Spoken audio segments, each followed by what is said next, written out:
우리 장로님께서 기도하시는데 오늘 순교자 주일이라고 말씀을 해주셨습니다. 그렇습니다. 오늘 모든 교회들이 순교자들, 한국 교회의 순교자들을 기억하면서 또 예배를 드리고 저들의 신앙을 계승하는 그러한 주일이기도 합니다. 우리 성결교회에는 주기철 목사님보다도 먼저 신사참배를 거부하다가 순교하신 그 철원교회 박봉진 목사님이란 분이 계십니다. 그리고 우리 이 호남 쪽에서는 너무나도 잘 알려져 있는 문증경 전도사님, 증도에 가보면 갯벌에서 공산당의 총뿌리에 갯벌에서 순교를 하셨습니다. 총을 맞고 시암탉이라고 해서 너무나도 많은 예수 믿는 사람들을 많이 낳았다고 해서 이렇게 처형을 받으셨는데, 이제 요즘에는 그 문증경 전도사님의 그 신앙을 이어받은 많은 사람들이 한국교회에 놀라운 그러한 씨앗을 뿌리고 있습니다. 잘 아시는 우리 이만심 목사님도 그 문증경 전도사님 전도를 받았고, 그리고 CCC의 김준곤 목사님이 그 문증경 전도사님의 전도를 받았습니다. 그러는데 이 문증경 전도사님의 씨앗이었던 김준곤 목사님을 통해 CCC를 통해서 한국에 또 내노라 하는 훌륭한 그런 목사님들, 많은 분들이 또 그 밑에서 영적으로 신앙의 그런 교훈들을 받고 자라났습니다. 그래서 씨앗 하나가 죽으면 그것에서 많은 열매를 맺게 된다고 하는 말씀이 헛되지 않다라고 하는 것을 우리가 기억하게 됩니다. 오늘 저는 그런 의미에서 순교와 관계되어진 하나님에 대한 우리의 순종이 어떠해야 될 것인지를 함께 말씀을 통해서 생각해 보려고 합니다. 요즘에 문학적인 그런 표현법들이 참 옛날보다 많이 발달한 것 같습니다. 그래서 사람들이 보면 이렇게 눈을 확 끌을 만한, 그리고 귀담아 들을 만한 그런 말들을 많이 합니다. 그런데 그 중에 하나가 제가 들으면서 거북했던 거가 뭐냐면 즐거운 이혼이라고 하는 그런 책이 있었습니다. 어떻게 이혼이 즐거울 수가 있습니까? 문학적으로는 즐거웠다고 표현할 수 있을지 몰라도 그것은 정말 살을 도려내는 것 같고 고통스러운 것 같고 힘들기가 그지없는 것 아니겠습니까?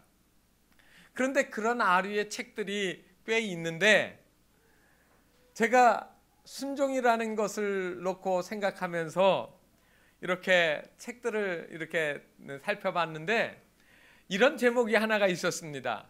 아름다운 반항. 최복현이라고 하는 분이 쓴 책의 제목이었습니다. 반항이 아름답다? 그래서 그 내용을 이렇게 대충 봤더니 인류의 역사, 인간의 역사는 반항의 역사다, 이렇게 이분은 정의를 하고 있었습니다. 그래서 이 어떠한 자기의 의지와 어떠한 것들을 이루기 위해서는 이 반항적이라고 하는 이 도전 정신이 정말로 중요하다라고 하는 이야기를, 그 논리를 가지고 쭉 쓰고 있었습니다. 그러면서 그 말들 중에 상당히 공감 가는 부분들이 있었습니다. 인간으로서의 권리를 쟁취하기 위해서 투쟁한 이야기, 자유를 얻기 위해서 노력한 투쟁의 이야기, 노예의 권리를 얻으려고 했던 거, 어린이의 권리, 여자의 권리, 노동자의 권리, 이런 민중이 정치 권력으로부터 이렇게 얻으려고 했던 이 모든 것들이 반항의 역사라고 하니까 그 말씀이 정말 맞는 것처럼 보였습니다. 여러분, 우리가 지금 믿는 이 기독교를 크게 세 가지로 나눕니다. 하나는 로마 캐톨릭이라고 하는 천주교, 우리가 흔히 말하는 천주교, 이게 로마 캐톨릭입니다. 그 다음에 또 하나의 큰 부류가 있는데 그거는 정교회라고 하는 어서덕스 처치라고 하는 게 있습니다. 주로 저 그리스에서부터 동유럽을 해갖고 러시아까지 쭉 퍼져 있는데 우리나라에도 소수의 교회가 이 정교회가 있습니다. 그리고 또 한 부류가 우리가 흔히 얘기하는 개신교라고 하는 이 세 개가 이 기독교라고 하는 호칭을 가지고 있는 그 큰 그룹입니다. 그런데 이 개신교를 영어로 쓸 때 여러분 뭐라고 쓰지요? 프로테스탄트라고 씁니다. 프로테스탄트라는 말은 프로테스트 하는 사람이라는 얘기예요. 다시 말하면 프로테스트라는 말은 다시 말하면 저항한다라고 하는 말이거든요. 그러니까 저항하는 사람들이라는 얘기입니다. 어떻게 보면 신앙이 교회가 부패하고 타락했을 때 이것으로부터 교회를 바르게 신앙의 제자리로 돌려놓겠다라고 하는 그런 열정에서 나온 것이기 때문에 우리가 그것을 신앙의 유산으로 여기고 자랑스럽게 여기지 않습니까? 그렇습니다. 교황의 폭정에 한가한 이 아름다운 신앙의 개혁 운동이 오늘 우리가 참으로 하나님을 사랑하고 믿음을 지켜 살아가도록 만들어 놓는 것임을 볼 수가 있습니다. 우리 시대의 문화를 보게 되어지면 개성의 시대라고도 하지만은 또 다른 말로 하면 반항의 시대라고도 할 수가 있습니다. 옛날에는 학교에서 그리고 가정에서 절대적인 권위가 있는 분들이 있었습니다. 집에서는 아버지고 학교에서는 최고로는 교장 선생님 그리고 선생님들이에요. 그런데 이제는 그런 권위 자체가 다 허물어져 버렸습니다. 자기를 가르친 선생님을 향하여 도전하고 그리고 심지어 마음에 안 들면 법으로 보장되어진 모든 자유가 있다고 해서 피켓 시위를 1인 시위를 하면 아무 데서나 할 수가 있습니다. 여러분, 저항하지 말아야 할 것에도 습관적으로 저항하는 것들이 과연 우리가 추구해야 될 삶의 스타일인지를 우리가 다시 한번 생각해 봐야 됩니다. 마땅히 저항해야 될 것들과 저항하지 말아야 될 것들을 구분하지 못하고 내가 생각하는 기준에다가 놓고 다 저항하고 다 거역하고 도전한다고 하면 과연 이 사회가 어떻게 되어질까요? 오늘 여기 성경 말씀을 보게 되면 예수님께서 어머니와 아버지의 말씀을 따라 순종하며 받들더라는 말씀들이 성경에 나와 있습니다. 우리 시대의 순종은 어떻게 보면 성경책에 있는 그런 무거진 말씀처럼 여겨지고 그리고 도전하라, 깨트려라, 부셔라, 새롭게 하라 하는 이 말씀들에 더 귀가 열려지는 것이 아닌가 생각을 합니다. 만약에 순교자들이 하나님의 말씀에 따라서 순종하기를 거부하였다고 하면 저들이 어떻게 순종의 피를 흘려서 순교자가 되어질 수가 있겠는가 말입니다.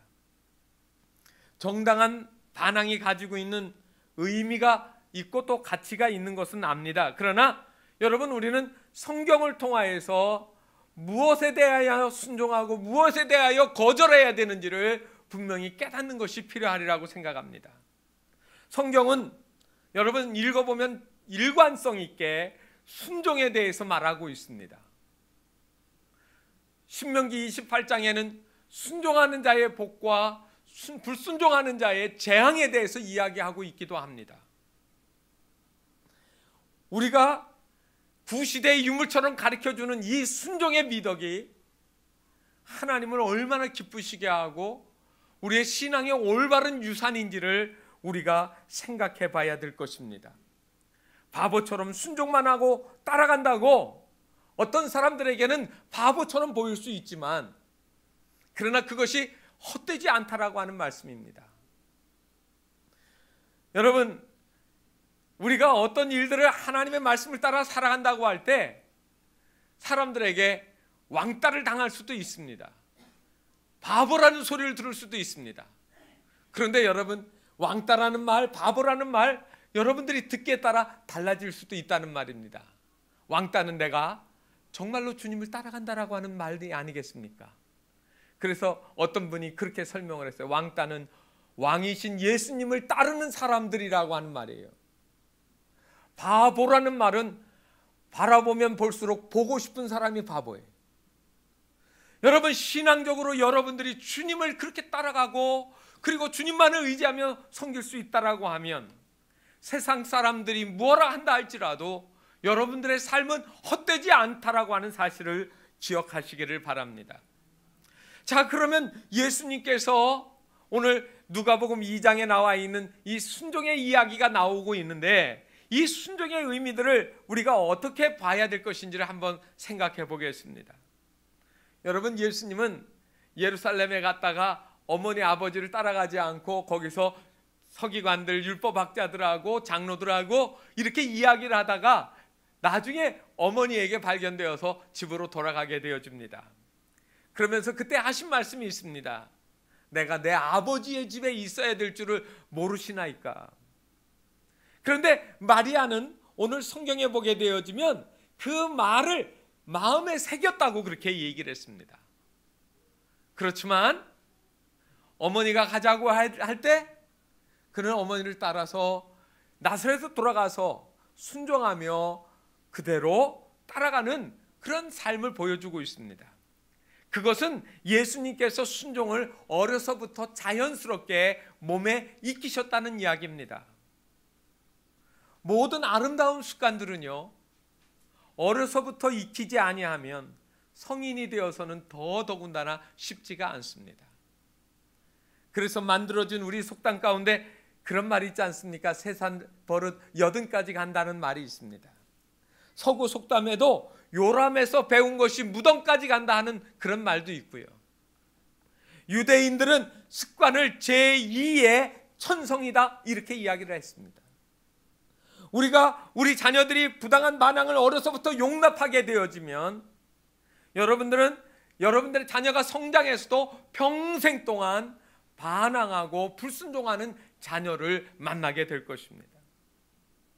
반면에 어려서부터 순종의 자녀로 기르게 되어지면 그 자녀들은 매를 맞고 꾸중을 받았을지라도 나중에 더 그 모든 것에 대하여 부모에게 감사하게 되어지는 것이죠. 에레미야 22장 21절에 보게 되면 이런 말씀이 있습니다. 내가 평안할 때 내가 내게 말하였으나 내 말이 나는 듣지 아니하리라 하였나니 내가 어려서부터 내 목소리를 청종하지 아니함이 내 습관이라 이런 말씀이 있습니다.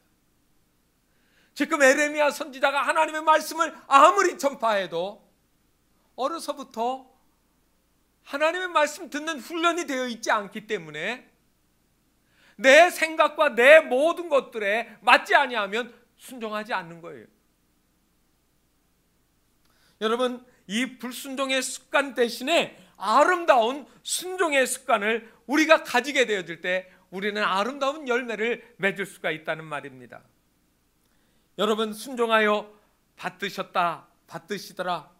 여러분, 헬라어 원문에 보게 되어지면 이 받들다라고 하는 이 말의 뜻이 무슨 의미가 있는가 하면 현재 중간태 분사로 쓰여져 있기 때문에 그 말을 받드셨더라 하는 그 말을 직역을 하게 되어지면 무슨 말이냐면 지속적으로 순종하셨더라 하는 그런 말이 되어집니다. 그냥 일순간적으로 조금 순종하고 마는 것이 아니라 예수님의 삶의 스타일은, 라이프 스타일은 무슨 말을 하든지 부모의 말씀에 순종하는 거예요. 여러분, 예수님이 공생애를 시작하시면서 가나 혼인잔치에 가셨던 것을 기억하시죠? 그런데 그 잔치집에 잔치가 한참 진행 중에 뭐가 떨어졌습니까? 포도주가 떨어졌습니다. 그래서 잔치가 지금 깨어질 지경이었습니다. 그런데 그때 어머니 마리아가 예수님에게 이 잔치집에 포도주가 떨어졌다라고 이야기합니다. 왜 얘기하겠습니까? 포도주가 있게 해달라는 이야기예요. 다른 사람들은 생각하지 못하고 있습니다. 그러나 마리아는 예수님은 하나님이 나를 통하여 잉태하게 하셨을 뿐이지 하나님의 아들이고 그분이 하나님이라는 사실을 아는 거예요. 그래서 부탁하니까 예수님이 어찌하여 나에게 포도주 떨어진 이야기를 하십니까? 이야기하시면서도 그대로 순종하여서 물을 길어서 담으면 그 물이 포도주가 되게 하시는 그런 첫 번째 기적을 행하셨습니다. 그 기적의 내용이 무엇입니까? 순종이라는 겁니다.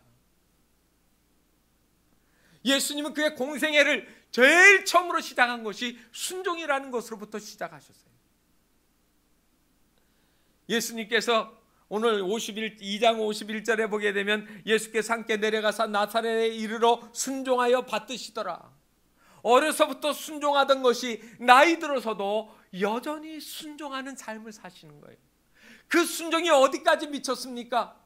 십자가에서 죽으실 때 죄 없는 하나님의 아들이 우리 모든 인류의 죄악을 속하시기 위하여 하나님의 뜻에 순종하기 위하여 그분의 자신의 몸을 내어주는 죽기까지 순종하시는 거예요.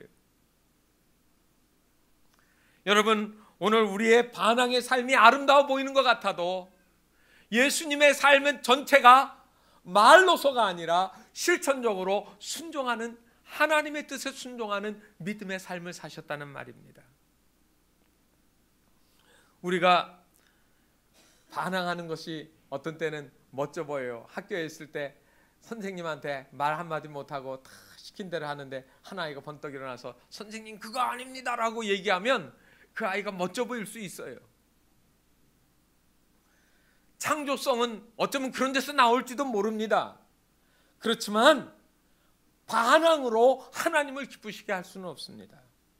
우리는 순종을 배워야 되고 순종을 통하여서 주님처럼 죽기까지 순종하는 믿음의 길을 걸어가지 아니하면 이 순교자주일은 순교를 배울 수 있는 기회가 없다는 말씀입니다. 두 번째로 순종은 고난을 통하여서 더 많이 배우게 되어집니다. 고난을 통하여서. 우리 중에 어떤 분들은 이런 말씀을 하실 수 있어요.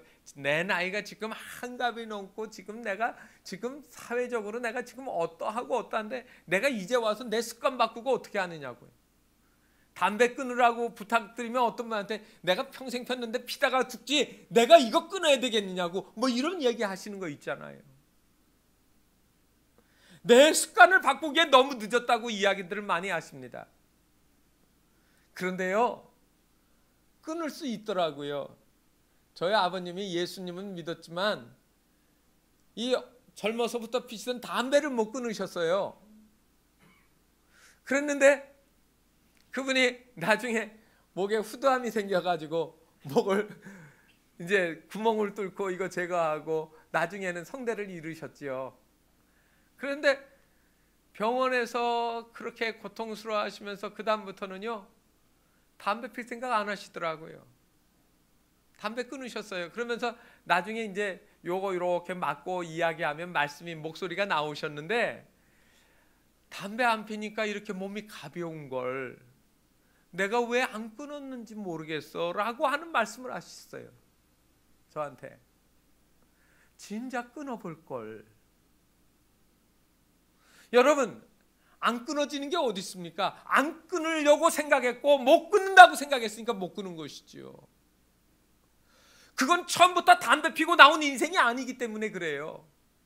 나중에 담배를 후천적으로 내가 습관화했고 그것을 내 몸에 인박히게 했기 때문에 생긴 일이 아니겠습니까? 그러면 내가 후천적으로 배운 일이면 후천적으로 또한 끊을 수도 있다라는 이야기 아니겠습니까? 그런데 많은 사람들은 그것들을 좋을 때 건강할 때 지키지 못하고 일이 벌어진 후에야 뒤늦게 후회하고 그제서야 바꾸려고 한다는 말이죠.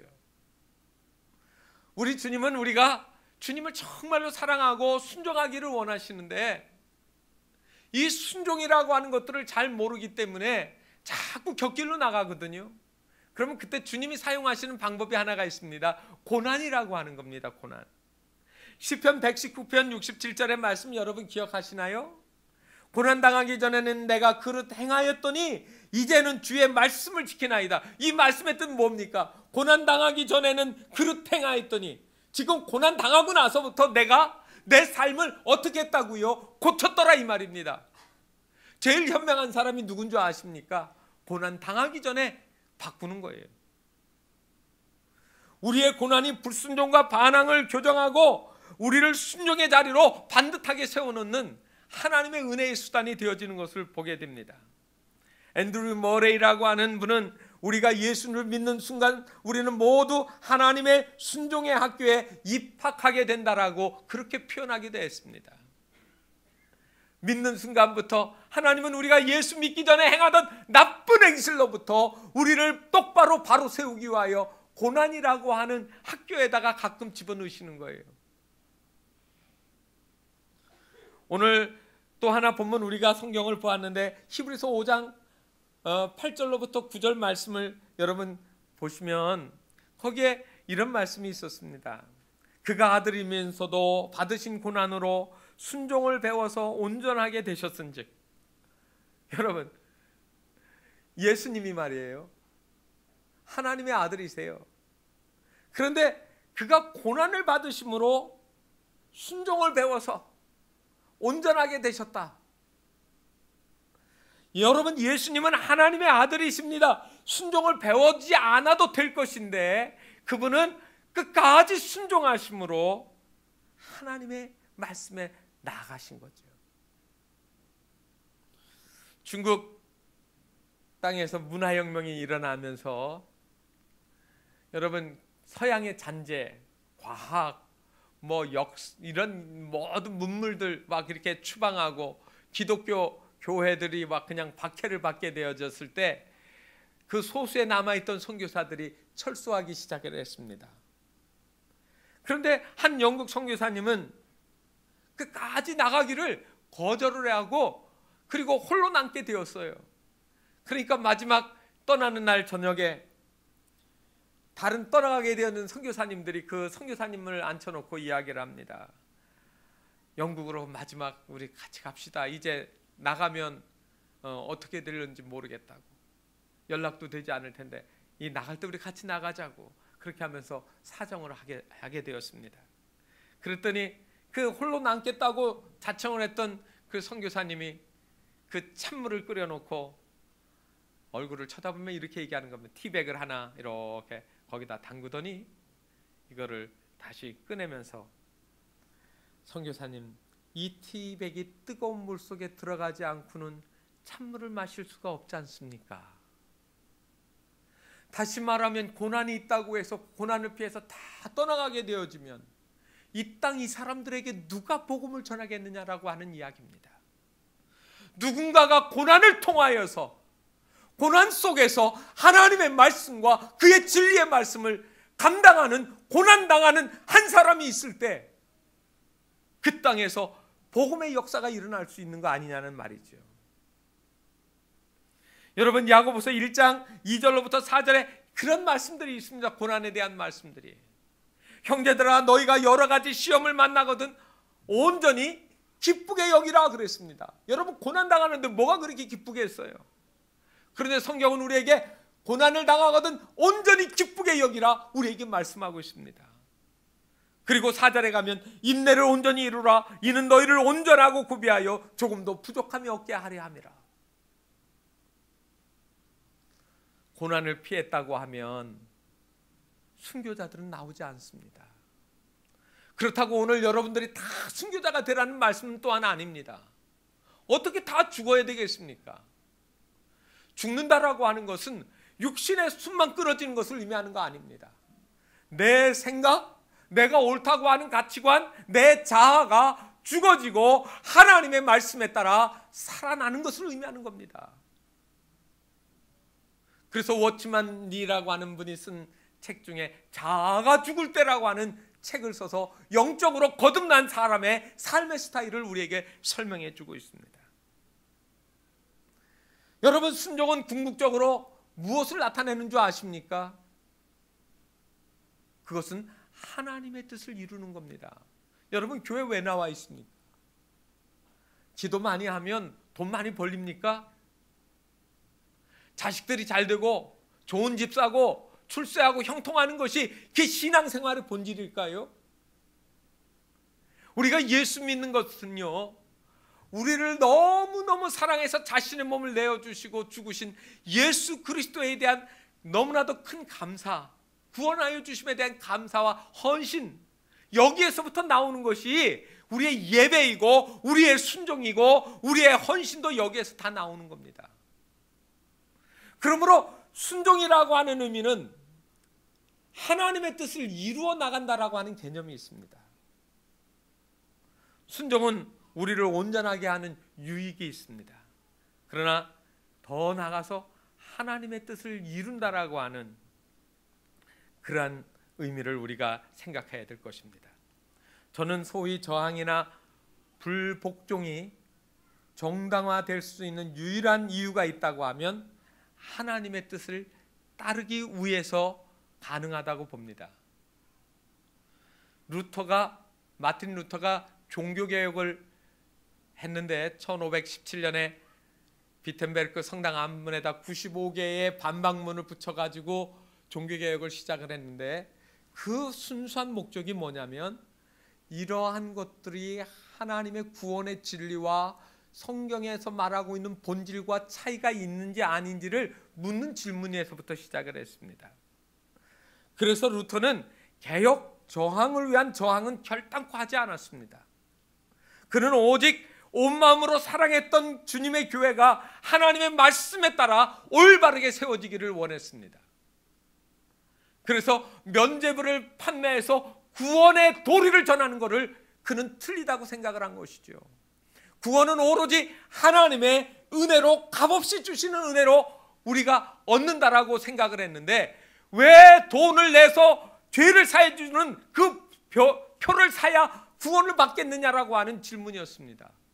그거는 성경의 원리와 진리를 이야기하는 것이었지 결코 로마 교황이라고 하는 제도에 대한 질문에서부터 시작한 것이 아니었습니다. 그가 하나님의 뜻을 따라 올바로 교회를 세우고, 그리고 그 교회가 올바르게 나가기를 원했습니다. 그런데 후일 농민들이 그를 추종하면서 반란을 일으켰는데, 나중에 이 마틴 루터는 자기를 추종하는 그 농민들의 그 반란 행위에 가담하지를 않았습니다. 동조하지 않았다고요. 그래서 그는 그 저항이 비판이 되었습니다. 나중에 사람들이 내가 당신을 위해서 얼마나 애썼는데 당신은 우리들을 동조해 주지 않는가 하고, 마틴 루터는 저항을 위한 저항은 결단코 성경적이 아니라고 보았습니다. 하나님의 뜻을 따르기 위한 정당한 이유가 존재할지라도 저항의 습관화나 저항이 체질화되어지는 것은 결코 바람직하지 않습니다. 당시 농민들이 자신들의 이익을 장치하기 위해서 하나님의 뜻을 내세우니까 거기에 대해서 단호하게 아니라고 말을 한 것입니다. 그러므로 여러분, 저항이나 불복종의 필요가 있을 때 여러분 질문을 해야 됩니다. 거기에 상대적이 아닌 절대적인 것, 명백한 하나님의 공의로운 뜻이 존재하는가를 먼저 질문하시고, 그 다음에 기도하고 또 기도하고 기도한 후에 행동해야 된다는 말입니다.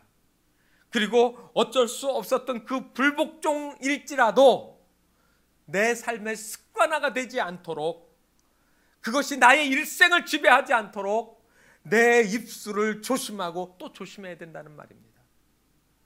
왜냐하면 한번 반항이나 불복종이 처질화되어지면 그는 나중에 명분이 분명하지도 않은 사사로운 주관적인 자기 신념을 하나님의 뜻이라고 주장하기 시작하게 되고요. 그리고 매사에 불평하고 매사에 정하는 불순종의 사람이 될 가능성이 높습니다. 오늘 성경 말씀을 보면 예수님이 우리를 위하여, 인류를 위하여서 십자가를 지신 것은 분명히 하나님의 뜻이었습니다. 십자가를 앞에 두고 얼마나 진지하게 기도하셨는지 여러분 아시겠죠. 그래서 오늘 히브리서 5장 7절에 있는 말씀 그대로 그가 육체에 계실 때 자기 죽음에서 능히 구원하실 이에게 심한 통곡과 눈물로 간구와 소원을 올렸고 그의 경건하심으로 말미암아 들으심을 얻었느니라. 하나님의 소리를 들었다 이 말입니다. 여러분, 요한복음에 보면 예수님이 그렇게 밤새 기도하시고 마지막에 그가 기도를 마칠 때 무슨 기도를 했는지 아시겠습니까? 내 뜻대로 마옵시고 아버지의 뜻대로 하시옵소서. 내 생각은 이 고난을 당하는 것이 두렵고 무섭고 그냥 이것이 지나가면 좋겠지만 아버지의 뜻대로 이루어지기를 원한다라고 하는 이야기를 하게 되어진 것입니다. 그래서 히브리서 5장 9절에 온전하게 되었은즉 자기에게 순종하는 모든 자에게 영원한 구원의 근원이 되셨다라고 말씀하신 것이죠. 사랑하는 성도 여러분, 이제 그 주님의 기도를 힘입어 그분의 기도를 따라서 그리고 진정한 순종의 사람으로 사실 것을 다짐하시지 않으시겠습니까? 그것이 오늘 살아있는 우리가 순종하는 길이고 그것이 순교자의 길이라고 하는 사실입니다. 여러분, 권위주의는 청산되어야 될 비성경적인 악입니다. 그러나 권위는 성경적이라고 하는 사실을 기억하십시오. 성경은 권위, 다시 말해 권세는 하나님이 정하신다고 말했습니다. 권위의 남용은 경계되어야 되지만 권위가 무너지면 모든 질서가 다 깨어지게 마련입니다.